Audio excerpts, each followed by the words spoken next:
Yeah, we do. For next year or something. How about picking up something good? AC/DC? No. Well, I was.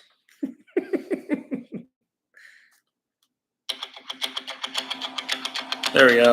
Little intro music. There we go.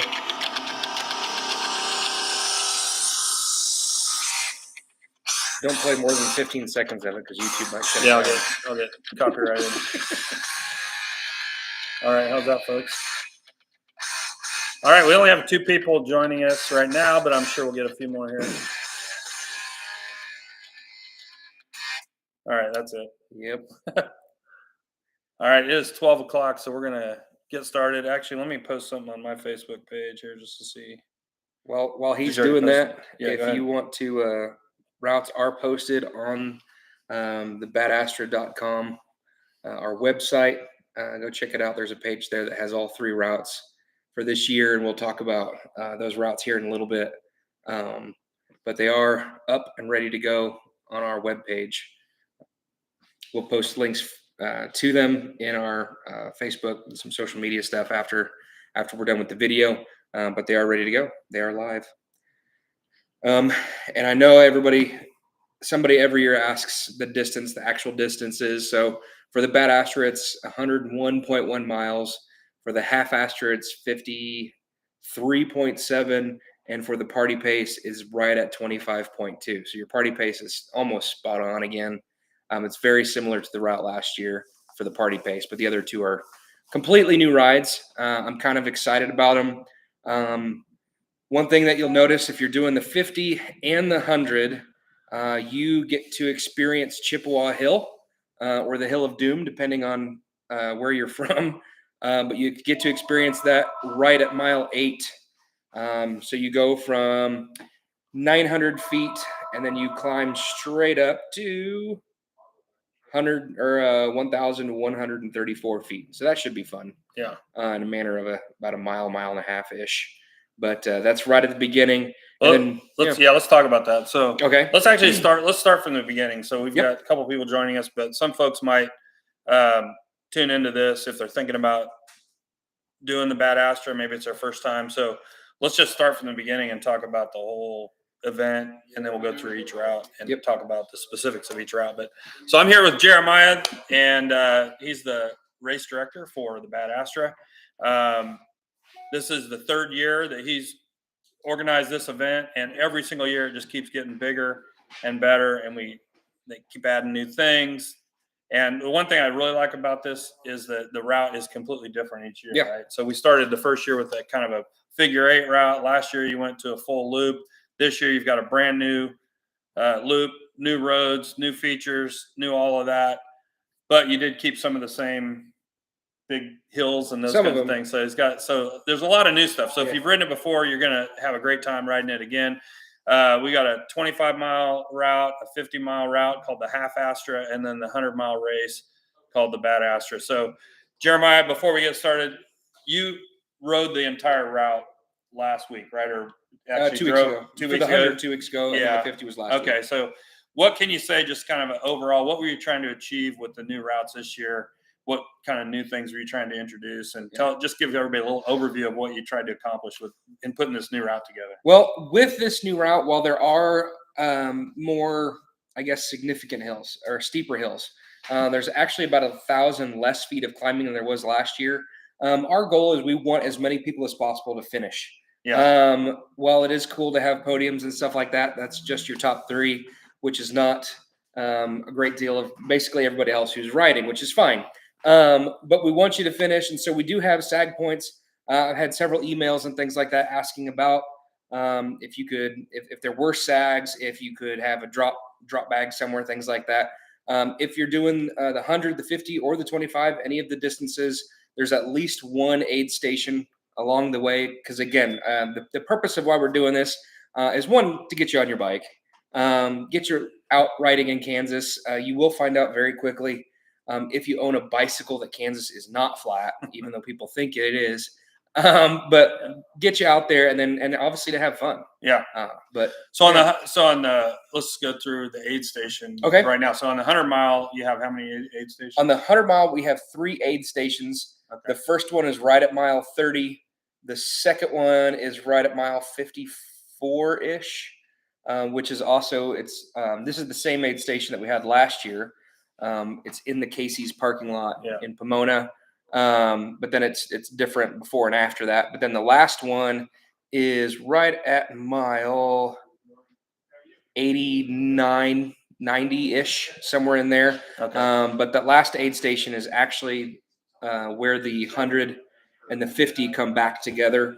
And then the last about 10 miles of the route is the same for both the 50 and the 100-mile route. So on the 50 or on the 100, the first aid station, last aid station, those are just kind of neutral. You're going to have water and snacks there, right? And then the middle aid station is at the Casey's. So you can take advantage of the water and the snacks there, but you also have a Casey's. You can go in and get whatever the heck you want. Yeah, and they love having the cyclists come in and get stuff. So. Yeah, we talked to them a few weeks ago. They're prepared with some extra pizzas and stuff like that, and they're expecting a few people to be coming in that day. Yeah. So make sure you plan for that. The people that are racing the race are just going to blow through those aid stations probably real fast. But if you're a casual rider and you just want to have fun, you got plenty of opportunity to stop, get fueled up, and enjoy the rest of the race. So I really like the fact that you've got plenty of support there. On the 50, then 2 aid stations, correct? Correct. On the 50, you've got 2 aid stations. The first one is actually the one in Pomona at the Casey's. And then the last one is at mile 45. Yeah, so you're going to share the second aid. Well, you're going to share both aid stations. Or sorry, not 45. With the 100-mile riders, right? So there's going to be a lot of interaction between the 50-mile riders and the 100-mile riders, which is great for everyone. You might see the lead pack blowing past you if you're riding the 50. Right. So I like the way you've kind of combined the two, so that the groups get to ride together quite a bit. Yeah, you do ride about I'm going to say about 20 miles. 20 to 25 miles of the 25 or the 50 and the 100 are actually on the same roads. Okay. So you are going to want to find some way of navigation, whether you use our links and you download the cue sheets or something like that, or you have a GPS or your phone. There will be flags that will mark most of the trail, but again, it is Kansas, and like last year we had one of our directional signs chewed up by a county mower, but things happen. Yeah, make sure you download the routes if you can, and just look for the tire tracks if you get lost. There you go. There are a few busy intersections, and you've marked those on the maps. So we've marked be careful several. There. Yeah. Now, obviously, we marked the ones that we felt were a little bit more. Usually, when you're crossing a paved road, the ones that are marked are when you're crossing a relatively busy paved road or potentially busy paved road. Obviously, still, if you have a stop sign, you still need to stop and follow the rules of the road, because that's the other thing. We really don't want anybody getting hurt or anything like that. But you're smart. Yeah. The other thing to note on all the routes is that we're using the ride with GPS data, which isn't necessarily 100% accurate in terms of pavement versus non. So, right.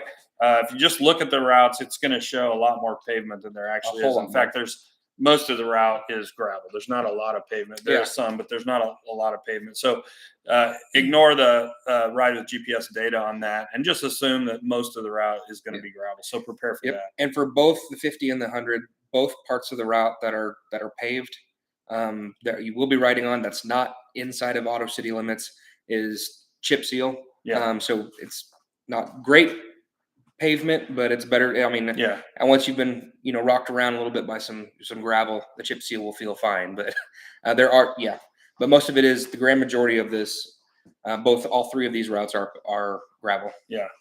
I know in previous years the unmaintained fire roads were a huge hit. Do we have any of those this year? With the 100, we've got a couple of them. With the 50, we have one. Okay. It's still going to be a quicker. I'm expecting quicker times this year than last year overall, because there aren't as many large sections. So last year, especially on the 100, I loved it. There was a climb that was also a rock garden, which made it interesting for some riders. Some people didn't like it, but that's okay. It's part of these adventure races, these adventure gravel races. Yeah, I mean, if you're not comfortable riding on that rough terrain, especially if we get any rain ahead of time, it'll be muddy. Yeah. You can just get off and walk. They're not long sections, so Right. it's certainly walkable. But most people will bomb through it and have a great time. So we'll talk about the 25 mile in a little bit, but before we do that, I want to talk a little bit about the hills, and especially the first hill. All right.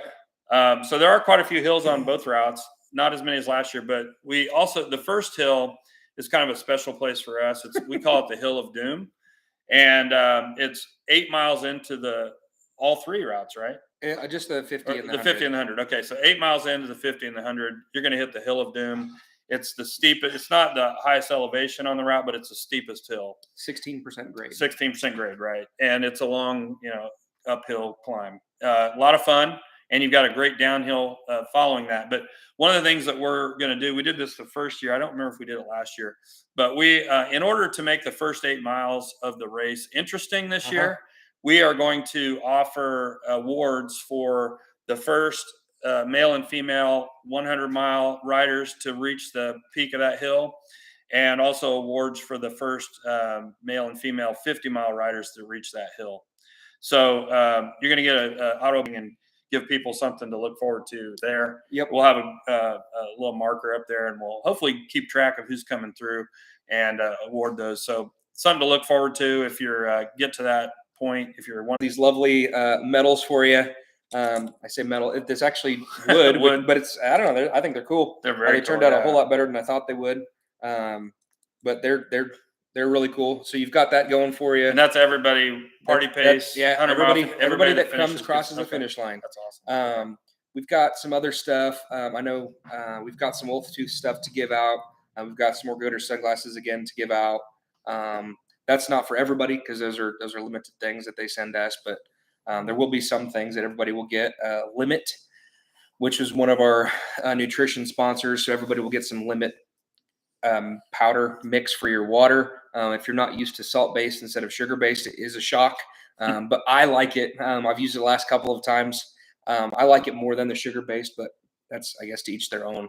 But we've got a lot of different things going on with that. Both 50, 100, and the 25 will get different things for that. Okay. I guess one other thing I wanted to point out on this is that it is a race, but I would say a majority of the people, maybe, I don't know what percentage, but maybe 80% of the people are there to just have fun, right? Yeah. So if you are a little bit intimidated by doing a race, don't be. Oh, yeah. Come out, especially ride the 50. If you're going to see some beautiful roads you may not have ridden before. I mean, some of these roads we don't cover on our regular group rides. So this is going to be new for anyone. So if don't be intimidated, sign up, come out. It's a lot of fun. It's almost like a big group ride if you're not at the pointy end of the race.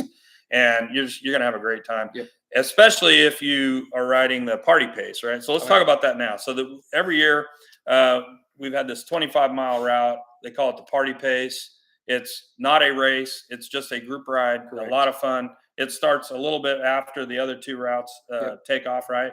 So you're not going to have to worry about fast riders passing or anything like that. You're just going to go out and have a great time. You get to visit the Hill of Doom, right? No, they're not doing the Hill of Doom. Base. And okay, so you're actually taking them out on the trail. Yeah. So talk about that a little for bit. The party pace. It's very similar to what it was last year. You will take the Flint Hills Trail all the way out to Pomona, and then you will come back on gravel roads. If you look at the profile of that race, obviously the first half of it is relatively flat, but as soon as you go past halfway is when you get to experience the climbing and stuff like that.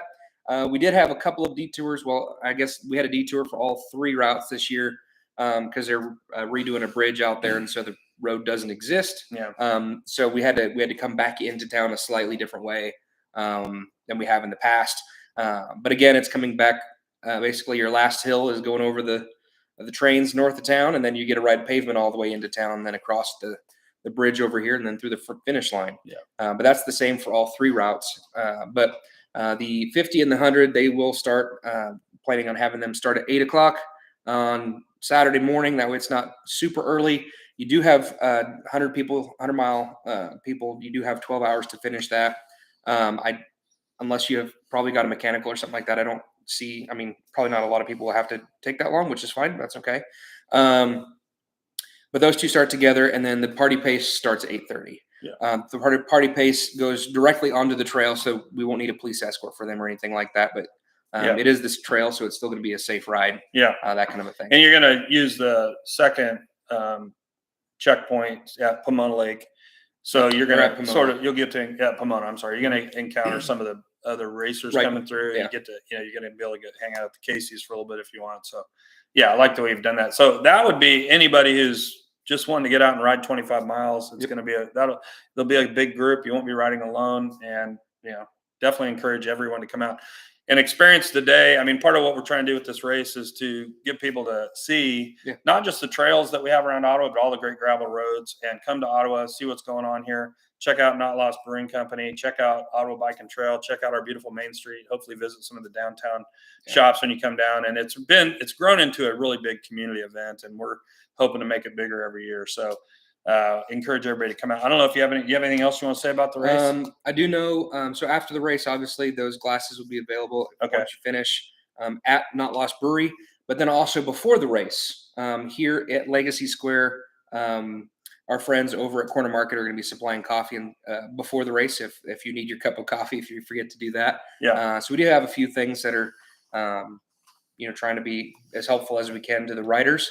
And so, the community is starting to get behind it, and that's kind of fun to see. Yeah. And there'll be some surprises out there. We're not going to reveal everything. There's a couple, there's always a few surprises. So come out and check all of that out. So before we wrap this up, I did have one thing I wanted to let you know about. We're doing this Thursday night, which is the Thursday before the Bad Astra. We're doing our solar lunar ride. That ride is become kind of a tradition. We do it every spring and fall to celebrate the change of seasons. And the unique thing about this group ride is that we have a group riding from Ottawa out to on the Flint Hills Trail east to the bridge just west of Rantoul. And then we have another group starting in Osawatomie coming this way. So we all meet up at the bridge. It's always a great time. So if you want a warm up for the Bad Astra, that'd be a good way to join us and loosen your legs up before the big race. So I wanted to let everybody know about that. You'll see the information on our Facebook page. Anything else you want to say before we wrap it up? Do we have any last minute questions from anybody who's on the live feed? Doesn't look like we do. No. Last chance. Do you have anything else you want to bring up? Not that I can think of. All right. Well, we'll see y'all next weekend. Let's hope for good weather, and make sure you get registered. And if you have any questions, as Jeremiah said, contact the ride, or you can stop in or call us at the store, and we'll hopefully be able to answer any questions you have. But thank you for joining us for this live stream. Really appreciate it. And man, I can't wait till next weekend. It's going to be fun. All right. Thank you, everyone. Very good.